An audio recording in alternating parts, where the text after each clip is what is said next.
Okay, so it's been a couple weeks since I last uploaded my video, and I haven't uploaded anything since because I've kind of been waiting for something to happen that was a little more unambiguous, where it was a little more clear who was a good guy, who was a bad guy, and I just wasn't finding anything. The inspiration for this channel was my own personal frustration with events that I was witnessing in the news, current events, things like that, where I felt things were just getting so muddled in the tit for tat between both sides that you just needed somebody. There was a clear answer to what was going on, but nobody was saying it. And so I uploaded the first video with Steven Crowder because I felt that there were some clear things that he could have improved on with what he was doing. But at the same time, what he was talking about, he was absolutely right in. Since then, I haven't really seen anything that really got my hackles up in the same way that prompted a response. And on occasion, there would be something that would come up, and I'd be like, "Yeah, this is something I could talk about, something that I actually have an opinion on at this point." But right when I would be about to do it, then somebody would have their own response, and it would be just like over the top. And so then everybody on the other side would just lash back and be like, "Oh, well, that person said some shit about this, and he's a piece of crap too."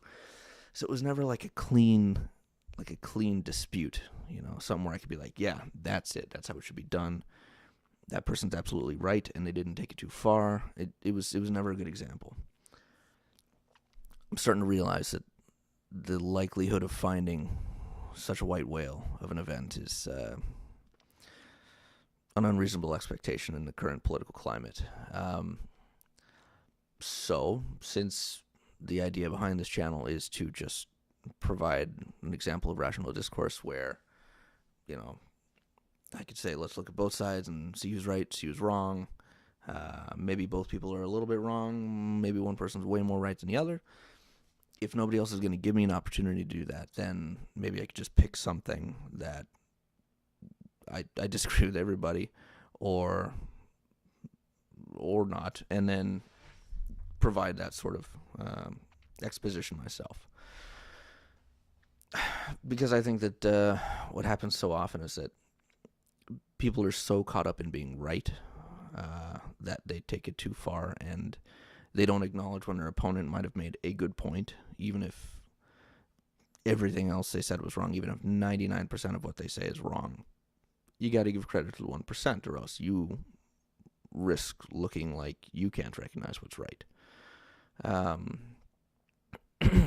And it's a skill that was seriously lacking in the 2016 election, and ever since then.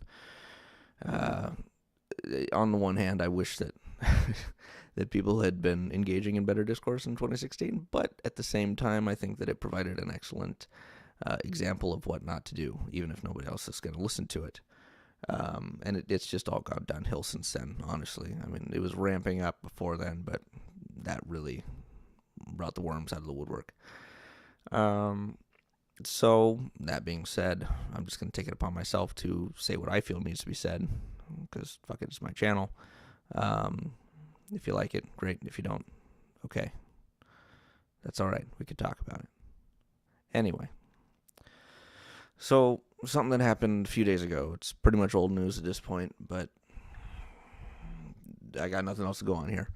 The Twitter user Mombot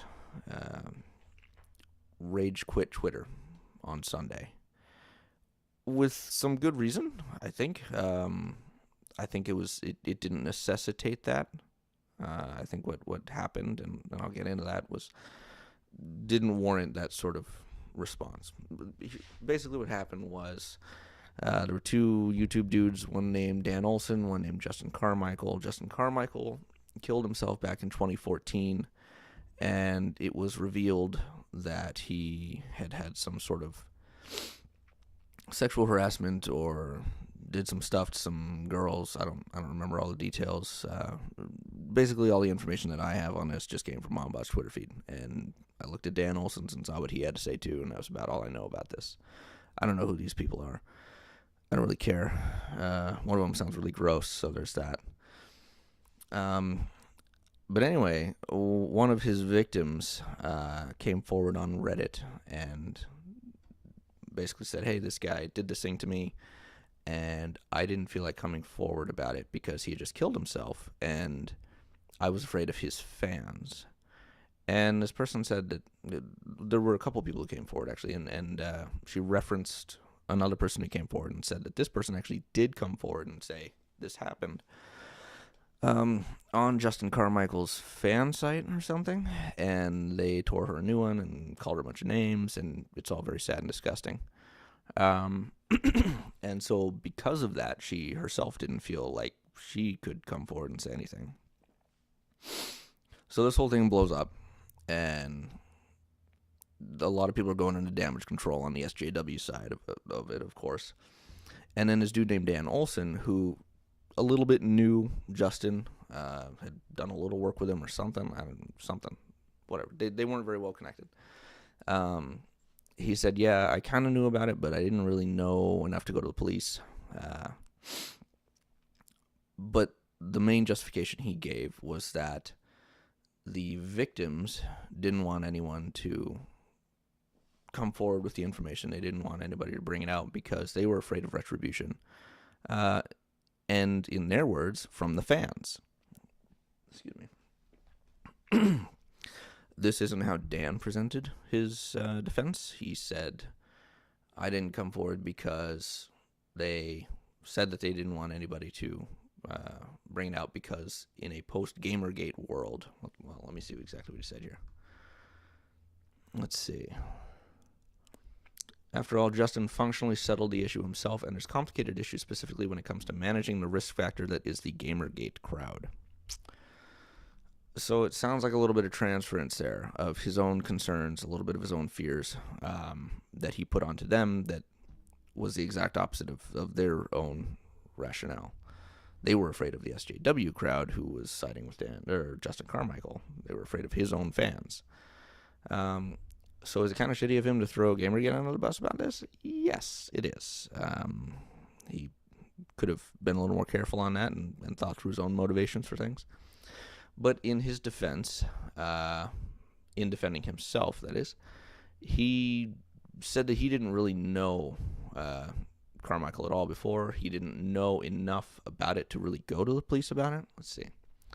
I didn't learn the bald truth until shortly before the not-so-awesome doc was published, when those of us involved were informed of Jane Doe's contribution to the doc.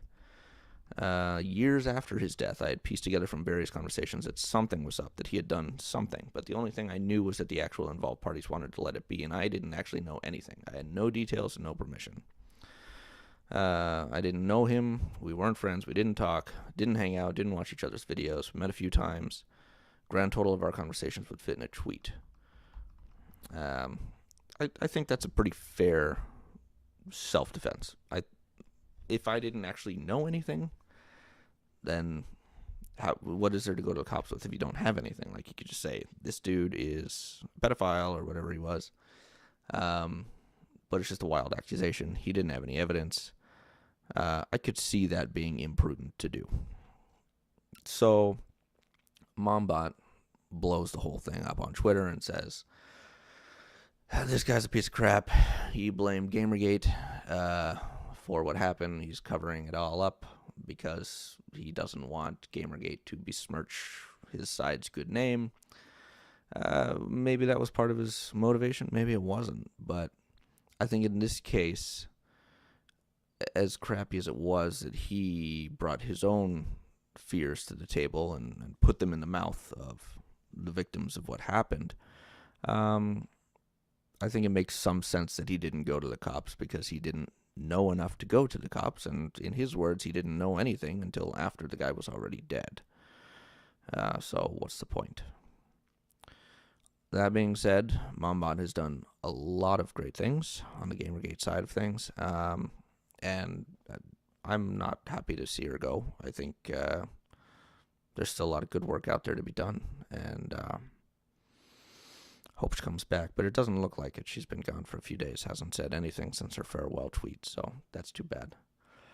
I just kind of think it's a lesson that we all could take away from, where in this case a really bad thing happened. There was a really bad dude, and you can't go too far in seeking out that sort of justice. I mean, yeah, I wish that Dan might have been able to do something, but it doesn't sound like he really could have. So throwing wild accusations at him, saying, "Oh, you should have done more," when he wasn't really capable of it, apparently, I don't think that's really helping anybody at this point. Anyway, that's all I got for today. Maybe I'll be able to upload some more things if I'm not going to be so discriminating in my selection of stories. We'll see how that goes. At any rate, this is me signing off.